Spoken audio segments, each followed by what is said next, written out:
중국의 정치 권력은 어떻게 유지되는 건데 멋진 문장이 하나 있더라고요. 마음속에 사심이 없으면 천지가 넓다, 이런 중국 속담이 있어요. 중국 자금성을 둘러싸고 있는 문이 8개인데요. 우리 천안문 기억하실 겁니다. 천안문도 자금성을 둘러싸고 있는 문 중에 하나예요. 거기에 편한 한자가 들어가 있잖아요.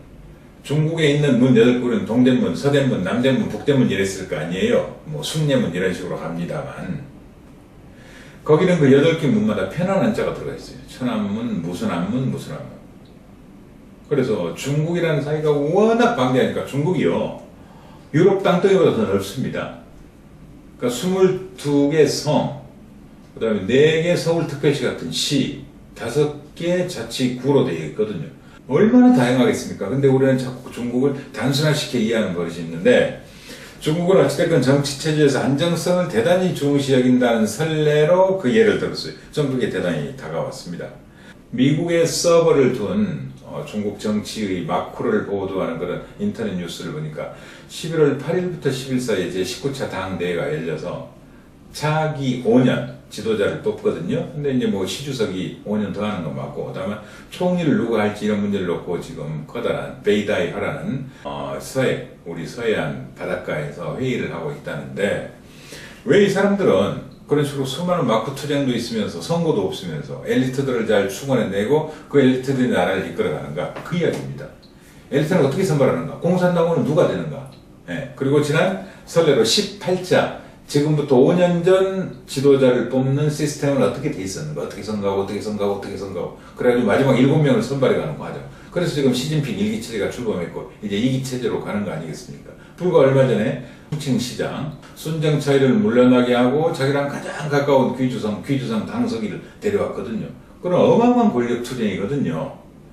여기에 그런 이제 중국 공산당교의 교수님을 하셨기 때문에 그런 대단한 마크 이야기는 덜 써 있습니다만, 대단히 공식적인 문건을 가지고 공식적으로 중국 통치 시스템을 설명한 대단히 상세한 책입니다.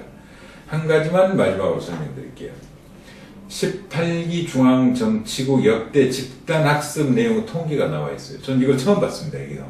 이것만으로도 가치 있게 생각을 했는데요. 이렇습니다.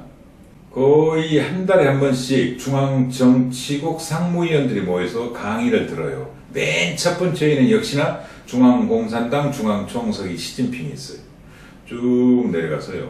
5차 회의는 중국 역사상의 반부패, 2013년 5월 24일에는 생태문명 건설의 대대적 추인, 2013년 7월은 해양강국 건설 연구, 그 다음에 9월 30일은 혁신 주도형 발전 전략, 우리 지금 이야기하는 거잖아요. 그 다음 주택보장, 그 다음 국가문화 소프트웨어, 국가안보, 자원배분, 중국 국가 거버넌스, 자유무역지대, 사법체제, 도농통합발전, 공공안전 시스템, 반부패법, 그 다음 2015년 7월 30일은 중국 인민항일전쟁의 회고와 고찰, 쭉 가서 2015년 11월 23일은 마르크스주의 정치 경제학의 기본 원리 방법론, 그 다음 2016년 4월 29일은 역사상의 실크로드와 해상 실크로드, 2016년 5월 27일은 중국 인구 고령화의 형세 및 대책, 그 시대의 가장 중요한 이슈들을요, 중국 공산당에 대한 이론 교육, 역사 교육과 함께 현안을 다룹니다. 중국 지도자들이 모여서 중국 당대의 최고 학자들을 모여가지고 일종의 집체 학습을 하고 토론을 벌이고 비전을 만들어냅니다. 그래서 당이 결정한 밑으로 쫙 퍼져나가는 거죠. 그러니까 이게 좋다는 건 아닙니다. 다만 중국이 한국 정치나 역사나 문화에 미치는 영향을 한번 생각해 보십시오. 이를테면 우리나라 통계, 지방 소매업 통계를 시작한 일에 처음으로 제주도 소매업이 줄어들었어요. 왜? 중국 관광객들이 안 하시는 거죠. 동남아, 서울 사람들이 아무리 내려가도, 다른 지역분들이 아무리 내려가도 그 중국 소비를 못 따라주는 겁니다, 지금. 이제 문제가 생긴 거죠. 그런 식으로 중국이 사드와 관련된 정책 보복의 성격도 있습니다만, 그 중국이 차지하는 영향을 생각해 볼 때 중국 정치 시스템, 중국 지도자의 양성 시스템을 이야기하는 것은 대단히 저는 의미 있다고 생각을 했습니다. 특히 맨 뒷부분에 이광재 전 강원도지사와 이 교수 간에 중국 정치 시스템에 대한 쉬운, 편안한 수준의 문답이 있거든요. 정 불편하신 분들은 그 부분만 읽어도 재밌어요. 그 부분만으로 충분히 가치가 있습니다. 중국 중앙당교 교수 출신이 한국에 와서 지금 연구하시면서 원래는 중국어로 썼다가 번역한 겁니다. 이 책은 중국의 정치 권력은 어떻게 유지되는가, 강력한 당국가 시스템과 엘리트 승계에 대한 책이고요. 그 전에 소개해드린 책은 거리 민주주의, 거리의 정치에 대한 전 세계적인 사례, 민주주의 오늘에 대한 책이었습니다.